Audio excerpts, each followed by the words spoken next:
Hello and welcome to NextOppSocial. We are your hosts, Richelle Wright, Juwan Buford, and Nina Payne.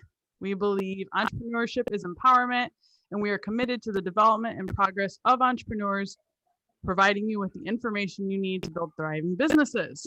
Today, we are very pleased to welcome Dr. Khalid el-Hakim, the founder and curator of the Black History 101 Mobile Museum. So welcome, Dr. el-Hakim. We are very excited to have you here at NextOppSocial. So let's dive in. Tell us about yourself, your background, and how you got started with entrepreneurship. Thank you. I'm very honored to be here. I appreciate the invitation, and I'm just going to jump right into this. I was born and raised in Detroit on the northwest side of Detroit, 8 Mile Schaefer area. I'm a product of the Detroit Public Schools. I went to Verner, Beaubien, and Mumford. And I always say those three schools in particular because people, it's not every day. People live, are so transient now that people go to many different schools throughout their life, K through 12 schools. And when I taught in the Detroit Public Schools, I had students who would come in and out all the time. But I think the sense of growing up in the neighborhood that I grew up in and just being stable and the friends that I went to school with, we all just went to three schools in the neighborhood we grew up in. But I graduated in 1988. I went to Ferris State University after Mumford. And when I graduated from Ferris, I got a degree in teaching, social studies, and I also had a business minor. And I think in terms of entrepreneurship, I kind of started my work on the campus of Ferris State. I was a part of the student programming board at Ferris, and it was our responsibility to bring in the different talent, whether it was comedians, hip hop artists, rock and roll artists, speakers on campus. So I kind of got my feet wet in terms of promoting, negotiating contracts and that type of thing on the campus of Ferris. And some of the people that we brought up at that time were we brought Bill Cosby up. Joe Rogan used to come up to campus. He was a young stand-up comedian. And Margaret Cho, the Asian comedian, she came up. Dave Chappelle, and a whole host of other folks. But I really got my feet wet in terms of entertainment on campus. And I also at the time was a part of a poetry group called Third Stone from the Sun. So it was with that group that I did all the booking and the management for that group. And so again, kind of learning through just going through the process of reaching out and reaching out to different venues and scheduling dates for this group that I got my feet wet. So but it was after that that I started teaching in Detroit. I taught in the Detroit Public Schools for 13 years. I taught social studies, and along with that, or parallel to that, I was working as a manager and a booking agent as well, and that's where me and Juwan our paths crossed. But I'm going to stop right there, and but just generally speaking, I started an entertainment company in college. I started collecting memorabilia in college. And I started collecting memorabilia right after taking a class with Dr. David Pilgrim, who know him as being the person who founded the Jim Crow Museum of Racist Memorabilia. But back then, that was 30 years ago now. Back then, he was a sociology professor. He was my intro to sociology professor. I think it was his first semester up on campus. And it was my first time taking the intro to sociology class. But he had a very powerful way of teaching sociology and race in particular. And he did that by using primary source material. And he would bring in artifacts every week and have us have discussions about just Jim Crow related artifacts. And my interest in primary source material came from taking this class. And shortly after taking this class, I started going into antique shops and used bookstores in Northern Michigan and just collecting things, and really just collecting things just for myself and just to do, just my own personal study about Black history, about stereotypes, because we know if you're Black in America, you know that racism exists. You've experienced it, but in many cases, we don't know the historical connection and the legacy of this experience in America. And so this primary source material is kind of a roadmap that leads you back to some of the origins of some of these very ugly ideas and experiences and this trauma that we have in America. So I think that primary source material is a very powerful way to teach about it. And that was for me the origins of the Black History 101 Mobile Museum. That's fascinating. Yeah. Now that you put the timeline together, now more of it is starting to make sense to me. Yeah. So first, let me say this: Father Time has been incredible to you.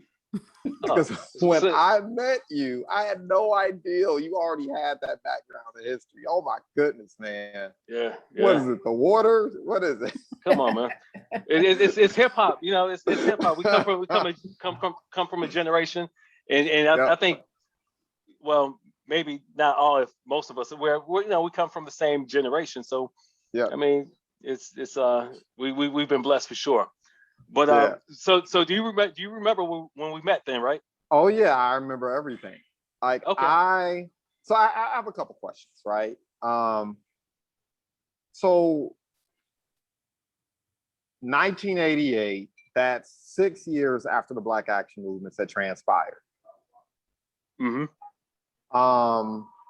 And I can't help but to think that a lot of the fervor and activity, just like at the University of Michigan, a lot of that was still very much a part of the culture and the vibe there on Ferris, right?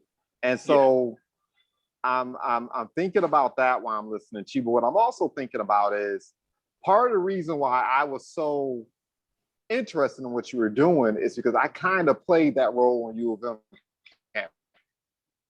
Yeah. It's like I brought in the last poet, brought in a Mary Baraka, brought in, oh my goodness, man, so many. Yeah. And for me, it was just a way to use the money to meet the people I wanted to meet.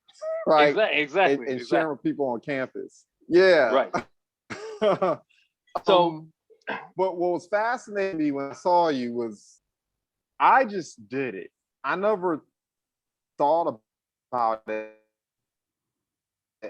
as a business opportunity, right? And then I saw you and people, small world, start talking about each other. We only, probably 2-3 people separated from each other. So people started telling me about it. And I was like, this brother's actually turned this into an enterprise. Like when you were going through that process, were you thinking about it that way? Was that intentional? No. So this is the funny thing. So this is the background that you don't know. But this is the genius of hip hop culture. All right. Yeah. So that year was 98. Was that the year? Okay. So 97, I met Proof. All right.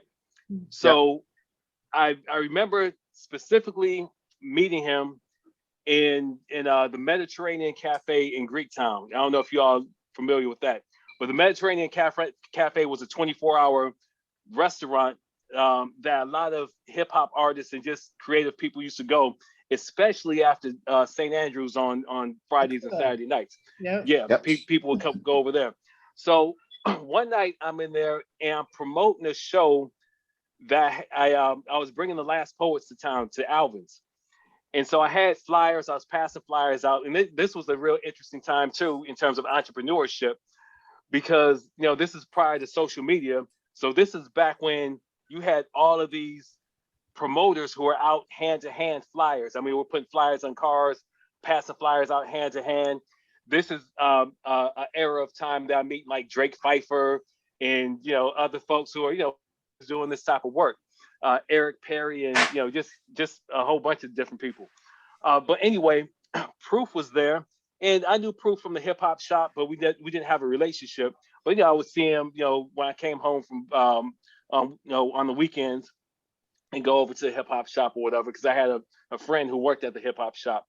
But I gave Proof a flyer and he gave me a flyer. And so this flyer that he gave me was a green flyer. It's funny because I kept it all these years and wasn't keeping it necessarily because it was, historical back then, but just kept it. So he gave me a flyer, and he saw, he saw my hustle. He's like, yo, man, my group needs management. He's like, do you do management? And I was like, yeah, I do. But I didn't, I wasn't doing any serious management, but he just asked me. And I'm just like, yeah, all I have to do is make connections. Like I got the concept, I could do it. And really, when it comes down to, and this is one of the first lessons I learned in terms of entrepreneurship and management, when it comes to artists, at the end of the day, artists just want to make sure that they're going to get paid, they're going to get respected, and that you're going to put them into a venue where they're going to be able to express their creativity. So at the time, no, I wasn't a manager, but about 2 weeks after that, I started managing 5 Elements. All right. Now, so the challenge is that, all right, once you say you're going to manage somebody, you have to show and prove that you can manage them. So my first big gig for them was connecting them to the Last Poets, because I was booking them for the Last Poets. And so I connected them with you. So that's how my legitimacy happened with 5 Elements. So once I booked them at U of M, they were like, yeah, bro. Like, yeah, you are manager for real. So, so you play a very important piece in that, you know what I'm saying? Because before that, I wasn't a manager. But after that event, that set the ball in, and things took off from there. And like, for example, you wouldn't have known that was Proof on campus at that time, because Proof didn't have a name, at that time. But for him, he was like, yo, I'm opening up for the Last Poets. And that was a very, very big thing for them. But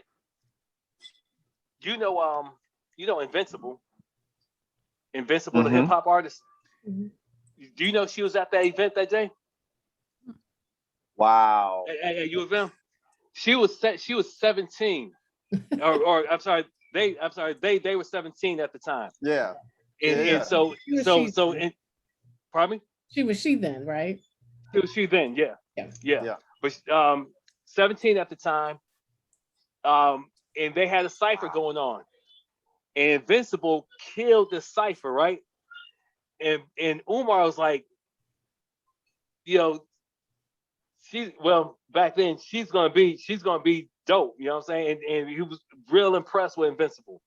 And I don't think that was my first time seeing Invincible, and I didn't see Invincible for some time after that. But when I saw Invincible again, I knew exactly where I met Invincible, and it was that day. And I remember Invincible in that cipher just killing the game. But it was so many things that happened that day. What was the name of it? Was it the Uhuru Unity Festival or something Unity Festival you had that day? Gosh, man, the events run together. We had the BSU, and we had a barbecue that we did annually. That's one of the events we invited them to. Right. Back then, we were always, wasn't Uhuru, because it was one of the lounges. Ujamaa. Okay. Ujamaa, there you go. Yes. Yeah. Yes. So it's one of the lounges. Yeah. That's what it was. But yeah, man, but that event in particular started a series and chain of events that helped establish my reputation as a promoter, as a booking agent, and as a manager. And so that's where it starts, around that time. So you were managing Fifth Elements. What was that transition into, or did it transition into something like, what was that? What came after that? Oh wow! So I know there's a lot, but managing 5 Elements lasted for a couple of years until Eminem blew up, and so Proof moved to New Jersey, and actually signed to Maurice Malone's label as a solo artist. Oh, but at the same time that was going on, Eminem blew up, and then he started, traveling M as the hype man, and then D12 formed. Then D12 blew up. So parallel with that, I'm still teaching. I'm teaching middle school over at Nolan Middle School at the time. And so when D12 blew up, these guys went from having really nothing at all to all of a sudden overnight having access in everything that you can imagine given to them, immediately. So I mean, they were just on fire. So I wasn't in contact with Proof for probably a year or two, but we would cross paths every once in a while. And when we cross paths, he would say, "Man, I'm gonna come back and get you. We're gonna do some work, blah blah blah." And I'm like, "Yeah, that's cool, but I got some other things going on." So during that transitionary period, I'm still managing Five Elements, but then I started managing other poetry groups. So the first group that I started managing was Omari, Righteous, Rihanna, Tiffany, and Corey, who were third. Oh my goodness, I was about to say I third want to son from say the son. name, but It's Third it's Eye not Open Third Poetry. Eye Open. It's Third Eye third. Open. It's third. Yep. Third Eye Open Poetry. It's so many thirds, but Third Eye only open. Third Eye Open Poetry Collective. I started managing them, and so for them, their career. I mean, in the short period of time, I was able to take them all around the country doing poetry. They released a couple of projects that got a lot of play, not only in the city but across the country as well. So I was working with them on the national level. I was still working with the Last Poets, and then Proof in 2004 came back to me and said, "Yo, I have this independent record label that I started, and I'm going to need some assistance, and I want you to come in and work with me." So he brought me in as his vice president of Iron Fist, and then he also brought me in as his personal manager. So through those relationships and through that role I played, I just learned so much about the music business, and I was able to take him overseas to Europe and to Australia through some relationships that I had and some relationships that I developed over time. And I can literally say that hip hop has taken me around the world, but also the genius of hip hop culture, which I share with a lot of people, is that hip hop as a culture allows you to be anything that you want to be, as long as you show and prove that's what you do. Mm-hmm. So if you say that you're a manager, then you have to show and prove that you're a manager. And if you do that, then it legitimizes your reputation in the industry. The same thing with being a booking agent. A booking agent, your main thing is to book artists and your talent gigs.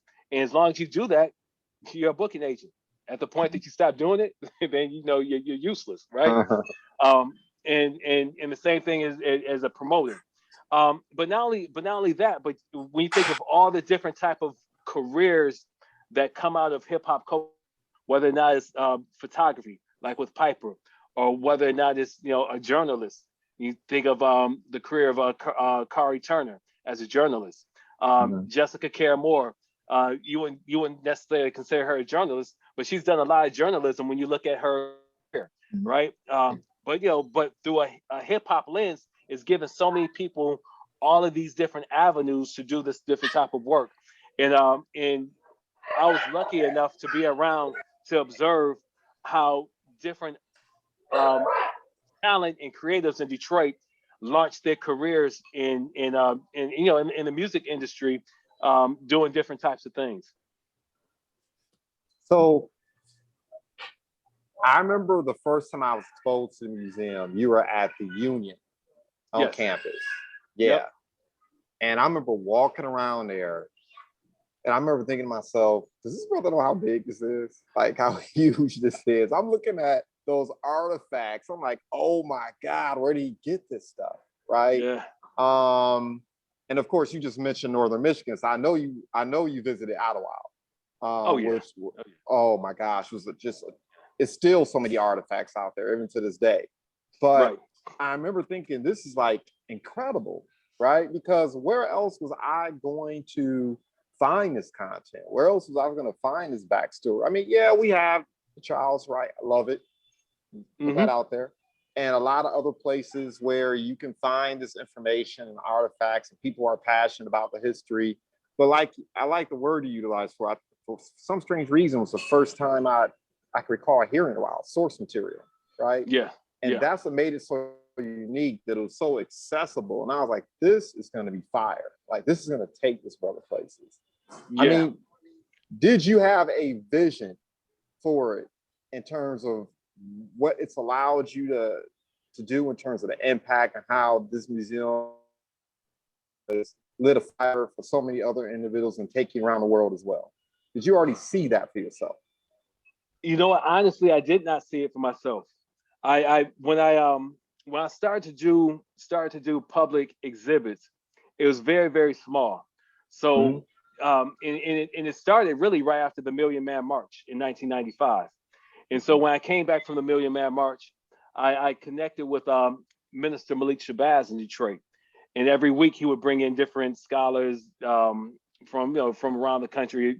Some weeks it might be Steve Coakley, Khalid Muhammad, Dr. Barashango, Dr. Ben, just different people who would bring in. And at one point I asked him if I could just come in and just set up small exhibits. And he invited me to come in and do that. And even with 2 or 3 tables set up in those meetings, people were blown away with some of the things that I had picked up.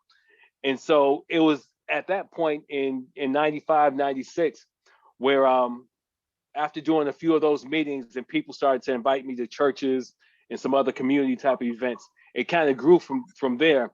And so as it grew, I started to get a sense of, I could take it, around Detroit, but the idea of taking it, across Michigan, across the country, that didn't come until around that time that you saw me at U of M. So the brother who brought me to U of M, his name is Dr. Amir Ahmed. And he was the head of Mesa at the time. And so Proof had got killed a year before that event. All right. So it was after, the work that I did with Proof, the traveling I did with Proof, and then us losing Proof, that I started to think about, like, how can I, leverage this collection, leverage these connections that I have across the country, and actually take this museum to a larger platform.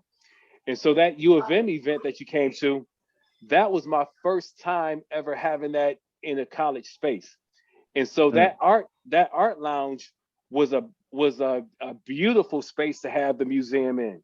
I mean, and then you also got a sense too that with that being my first time, I tried to go all out. So I had, just stuff, everywhere. The walls filled up, all the tables filled up. I mean, I was like, man, I'm just gonna go all out. So but with that, I made sure that I documented that, took a bunch of pictures. And then because of that, I was invited back to U of M, I mean, 4 or 5 times in that lounge over the course of a few years after that. And then, coming back into people's classrooms and to other spaces on U of M's campus, and then going to U of M Flint, going to U of M Dearborn a few times. So it kind of grew there. But once you hit that college circuit, I mean, it opens up, on the national level. And from there, I started going to different conferences around the country. And once you start doing national conferences, when people see you in those spaces and you have people from all different parts of the country, then that's when the phone calls start coming in. So from that point, from 2000, that was about 2006-ish that you saw me, up until today, you're talking, I've been to 41 states with it and well over 1,000 venues, and not just college campuses, but corporations now, government agencies, big cultural venues. I was at the Lincoln Center a couple years ago. But yeah, it just runs the gamut from, storefronts, in our neighborhoods up to, very, very large venues as well. So it's just really grown. And, it's a leap of faith, because the other thing with the entrepreneurship piece is being a teacher for so many years, it got to a point where I had to make that conscious decision of whether or not I'm going to stay, in teacher mode, DPS, and retire with benefits, or am I going to make a transition and go full time as an entrepreneur and just like go all out? And I was 40. I had just turned 40, and I gave myself 10 years. I left DPS 10 years ago. I gave myself 10 years to make this museum happen, and it's been 10 years since I've done it. You know what I'm saying? So. It's been 10. I made a 10-year commitment, and after that 10-year commitment was, if all else fails, I would go back in the classroom and continue teaching middle school. And I had no problem with that. I love teaching, but I'm just teaching on a different level now. Yeah, I'm teaching at a whole bunch of middle schools now instead of just one. So just teaching all. Yeah. I'm sorry. Before we continue in the growth, I just want to clarify, to let people know what it is. What is the Black History Mobile Museum? So that people know what this is as well. So we get back to like how this has exploded as well. Yeah. So what we're talking about is this back then it was a concept idea that I called the Black History 101 Mobile Museum. And the reason why I call it Black History 101 is because it's just an introduction. When we think of classes being a 101 class, math 101, science 101, this is just an introduction. You're not going to get the whole history of the Black experience, within 200 artifacts in a 20-minute walkthrough. But the idea is that we expose the public to things that they might be familiar with, but more so than often, things that you're not familiar with, and you give people a little bit, and hopefully that little bit sparks something in them to want them to go out and do some more research. So that's the concept behind it. The idea of that if museums in general are having a challenge, are being challenged with bringing people through their doors, then why don't we bring that experience to them? So the idea of this being a mobile museum is, let's bring this museum experience to the people and have them be inspired by that enough so that they go out and explore just museums in general. Go out and get a museum membership and support Black museums, support museums in general. You know what I'm saying? But specifically Black museums. Let me ask you a follow-up question to that. For somebody who is hearing this and saying, I have these artifacts, or I have something that I want to start, give us kind of like what that process looked like. What type of entity did you choose for the museum? Because you could have gone a couple different ways, whether, a social or a profit, nonprofit, however you decided to move forward, and why. Right. So I started off and still am as a sole proprietor. And the reason why I did that is that I went into the nonprofit arena for a minute and did the paperwork. And then when I saw how much paperwork it was, and then to bring other people to the table to make sure I got this idea moving forward, it was too much for me at that time.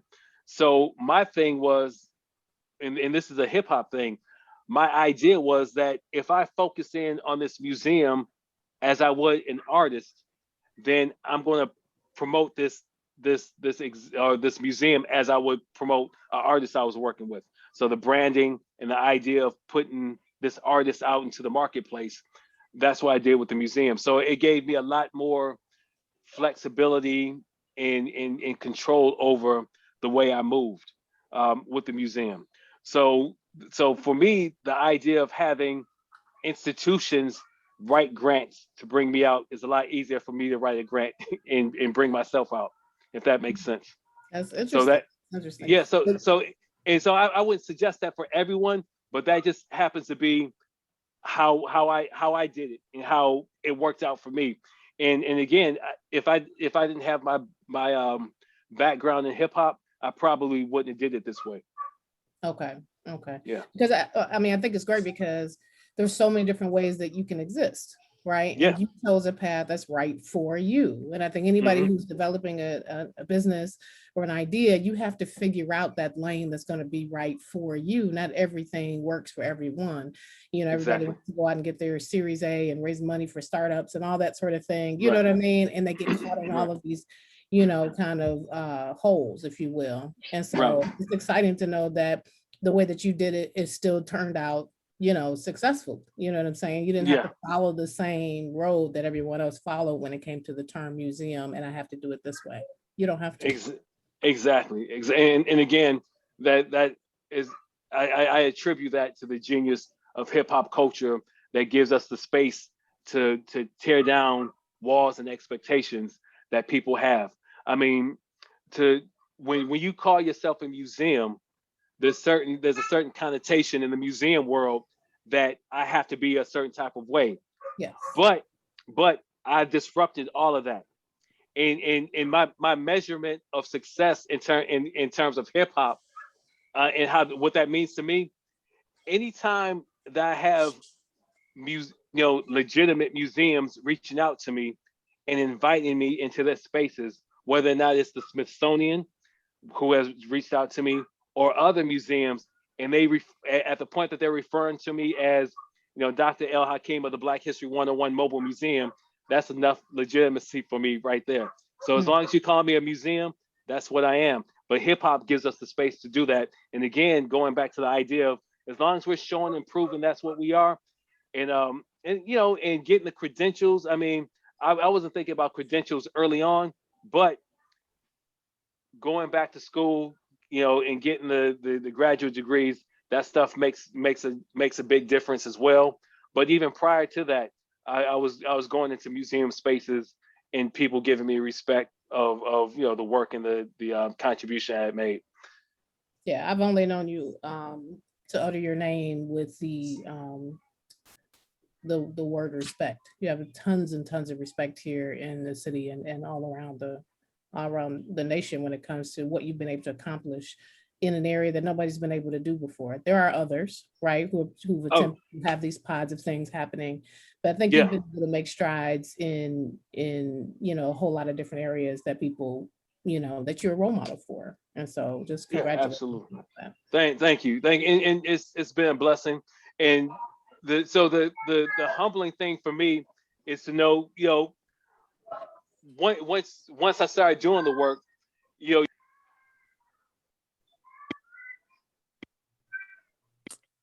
people who did this work prior to me. So I'm not the only one that's done this work. Right. When we look at Dr. Margaret Burroughs of the DuSable Museum in Chicago, she was inviting people to her home, setting up small exhibits, and she would have everybody from Paul Robeson to Du Bois to other folks come into her space, and they would have these salon conversations and talk about politics or whatever, history. But then you have Dr. Charles Wright, who actually had a mobile museum as well, trailer and everything, that I did not know until after my trailer was built. And then just by happenstance, I was at an antique shop buying some material, and I bought a bunch of material from this brother at the what's it called, the Russell Industrial Center complex. And this was many years ago. But I bought a lot of antiques from this guy, spent a few $100s with it. And at the end of our transaction, he didn't know me from Adam. I mean, he didn't know me at all. When I was about to leave out, he gave me a folder. He's like, "Here, you can go ahead and take this." And I took the folder, went home, and I opened up this folder. And this brother gave me all of the original brochures, press releases, tour schedule for Dr. Charles Wright's museum, the mobile museum. Oh wow! And it was amazing. It brought me to tears. So I was like, man, you just don't know what you just gave me. But it was also at that point too that it was one of those affirmations that I got throughout my career, and I've gotten quite a bit of them. But that was one of the first ones that you start doing work that people obviously question you, like, why are you going to start a mobile museum? Is that going to be successful? my parents' generation, for example, the idea that I became a teacher was enough. They're just like, my mother and her friends. I mean, my neighbors, on the street I grew up, everybody's like, oh, he's a teacher. That's beautiful. He's working for DPS. That's a beautiful thing. You should have saw the looks on their faces when I said, oh, I'm about to leave teaching and I'm about to go start a mobile museum. They're like, what the hell? Has he lost his mind? I mean, but I get the generation, because that's a generation of folks who worked in, they had 30-year careers, on the line, you know what I'm saying? And they retired and they did good and they lived good lives and, raised families and that type of thing. But when you're like, all right, yeah, I'm going to pursue the stuff that I learned in hip hop culture, and I'm just going to go out and just start a mobile museum, they're just like, oh my God, he done lost his mind. But once you get this desire, this passion to do something like this, you have to pursue it, because it wakes you up in the middle of the night. You have to pursue it, and you never want to have that question later on in your life, like, oh, I should have, would have, could have type thing. So again, I took those 10 years to really go hard at it.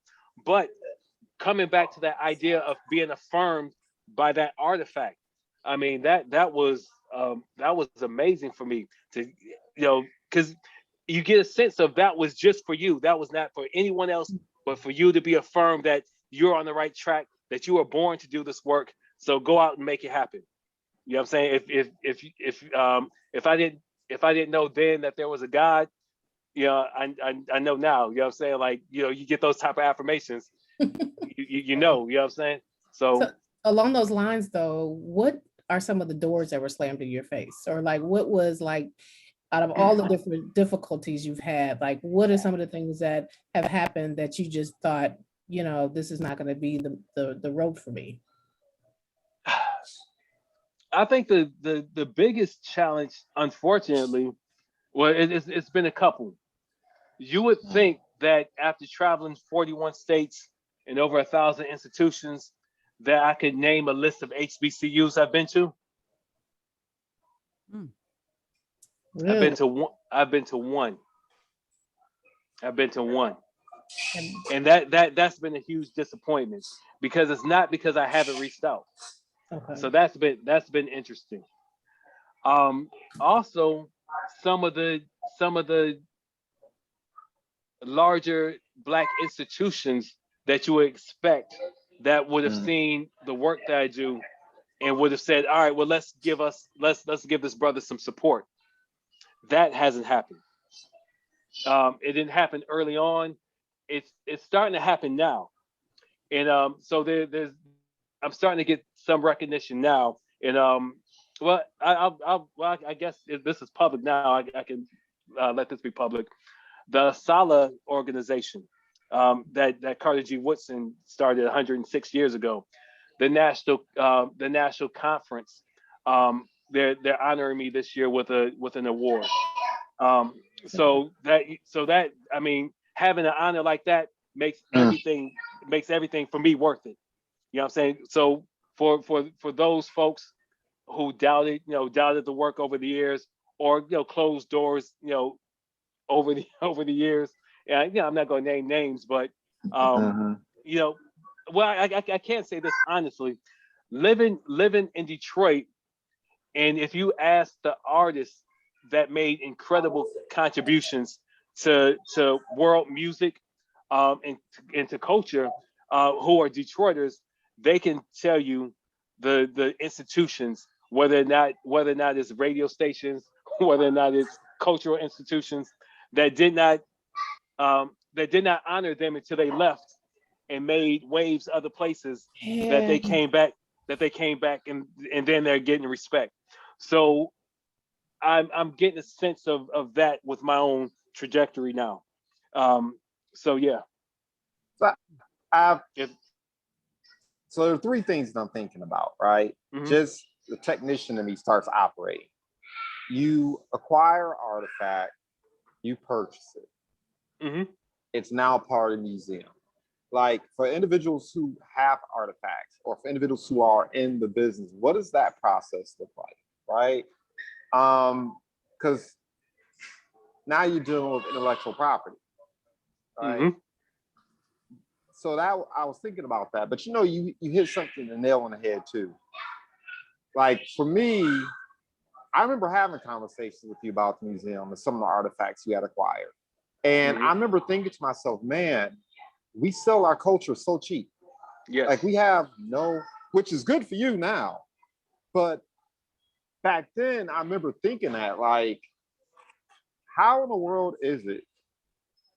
I was trying to figure out a way to be coquettish, but I'm too tired right now to be coquettish.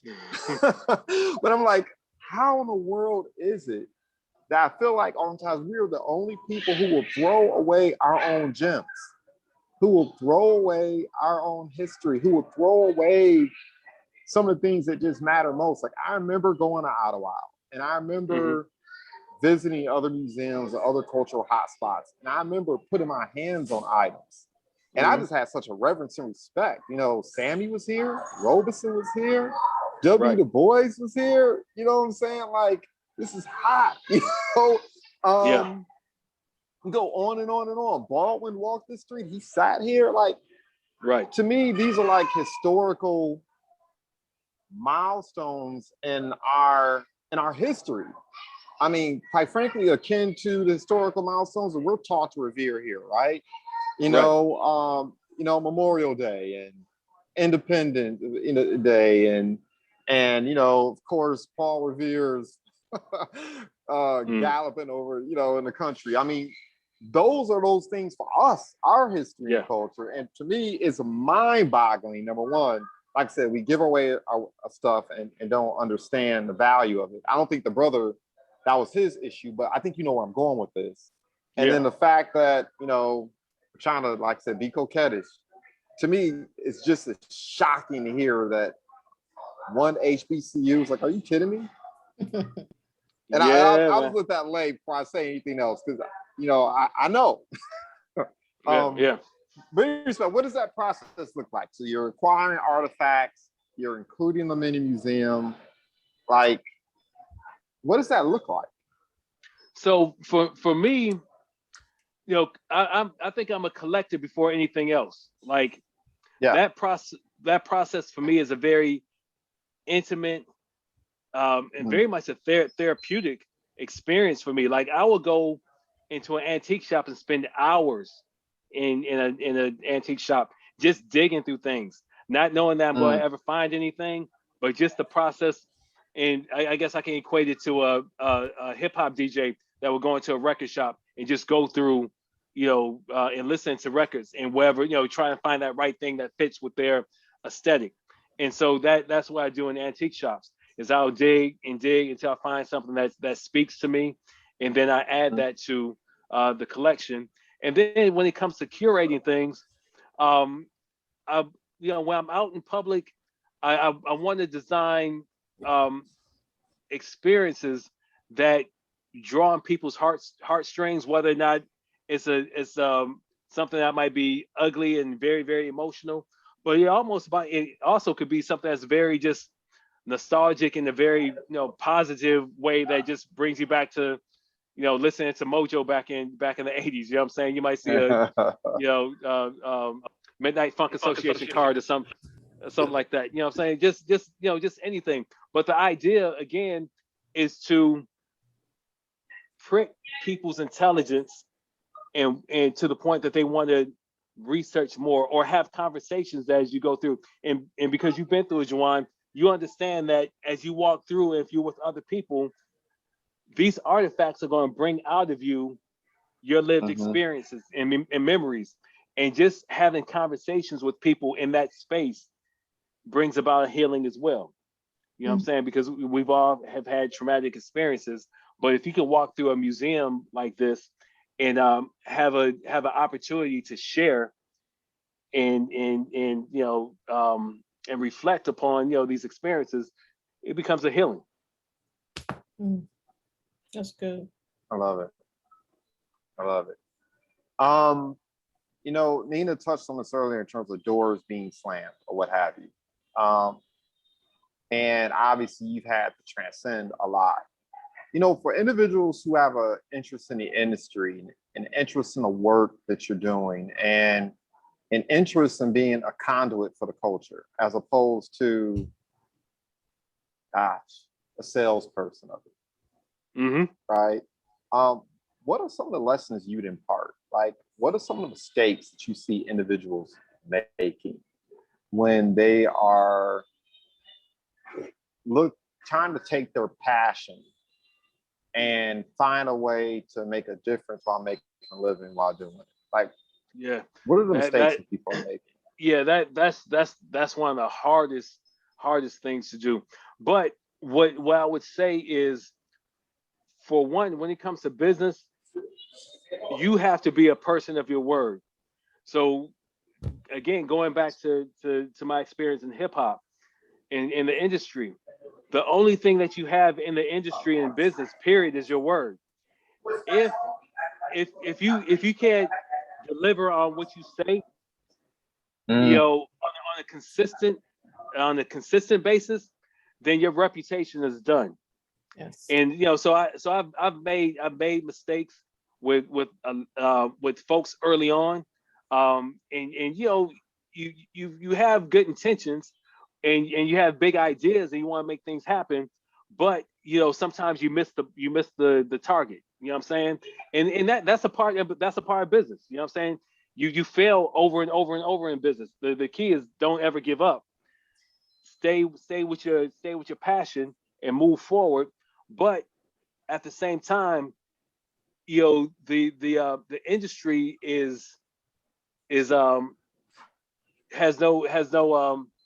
I guess respect for someone who comes into these spaces, and you're not really serious about what about bringing something of value, and something of weight to the industry, where people go, all right, well, I'm going to pay for that product, or I'm going to pay for that service. Man, I can't tell you how many times I've been in spaces, and with artists in particular, where artists' attitudes and behaviors are so out of control that people don't mess with certain people because of attitudes and behavior. You know what I'm saying? And not waking up for interviews, or saying that you're going to give an interview and you don't show up. You know what I'm saying? Like, I mean, I had 101 excuses not to do this interview today, but I'm like, nah, you guys show up. You know what I'm saying? You guys show up even when you don't want to show up, and you have to do things even when you don't want to do things, especially when this is your only form of income. If this is it's one thing when this is like a side hustle. You know what I'm saying? Like, I'm making money, and this is kind of like my side hustle. Then you can play with that a little bit. But at the point that this becomes like your serious work, you're going all out and you're doing it, then you don't have time to make mistakes and mess up your reputation, because that's all you have. You know what I'm saying? It's all you have. So you have to be consistent. You have to do what you say you're going to do and deliver. Wow. That's interesting, because both Shelly and I have artist management backgrounds, and been in the entertainment industry. And I don't know if I've ever really thought about the lessons that I've learned, dealing with these artists and correlating to who I am now, but it is a direct relation about integrity and showing up and proving that you can do the work and that your work is good. And, how that's translated into my corporate event management space that I am now, so easily. And when you had mentioned it, I was like, oh, yeah. That's where I get that stuff from, because I had to deal with all of the rest of the crap from these artists not doing what they said they were going to do. And then they look bad on you when your artist is not doing what they said, all of that. So all of that. Yeah. All of that. I mean, all of those. And that's so, it's so real. I mean, that struggle is real.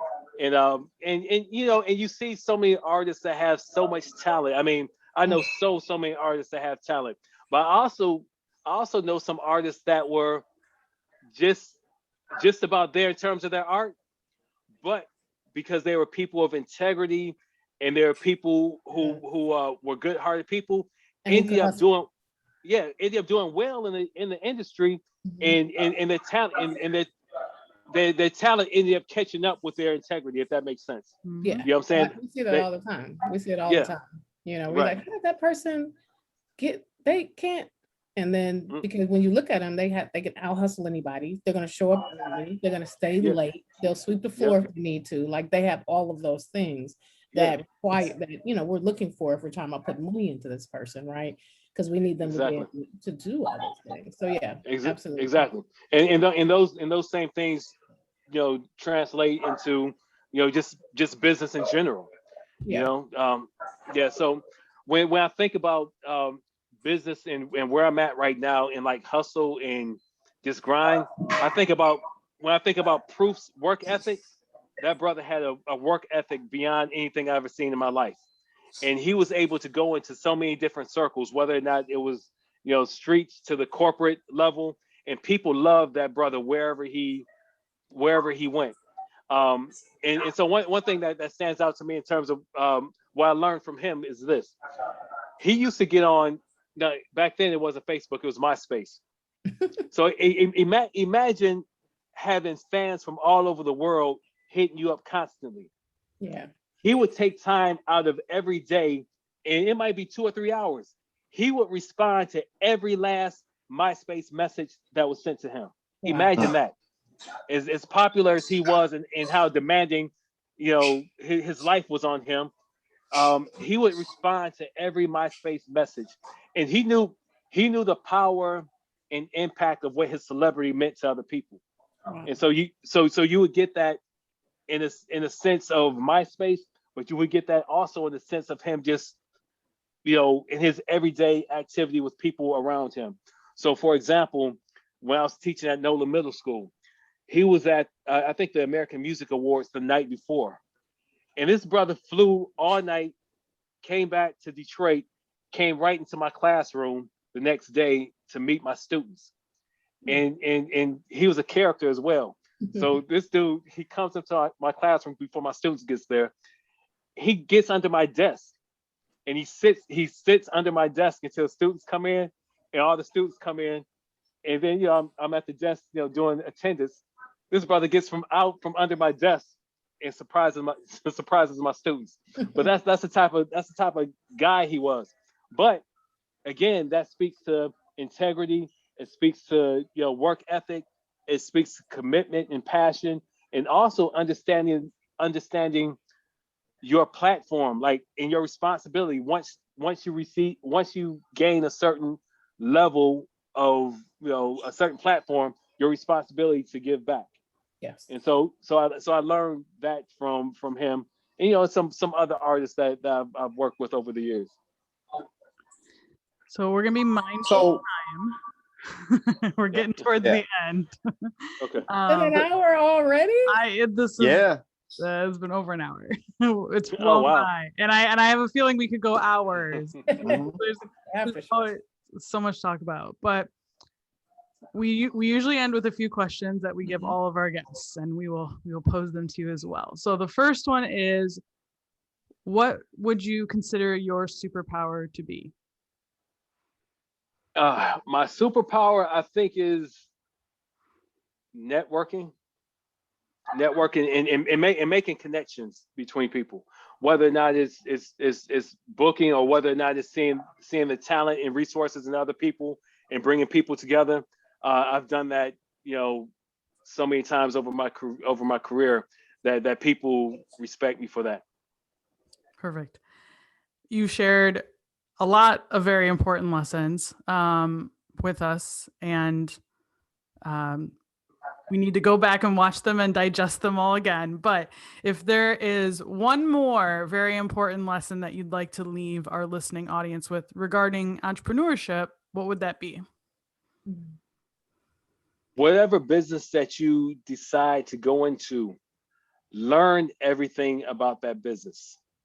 Learn as much as you can about that field, and become a master at it. Master what you say you do. Master what you say you do. I love that. Mhm. Well, thank you again, Dr. Khalid el-Hakim. This was amazing. Thank you for joining us here today. What is the best way for people to get in touch with you, to learn more about the Black History 101 Mobile Museum, to talk with you further? What's the best way to reach out? The website is blackhistorymobilemuseum.com, blackhistorymobilemuseum.com.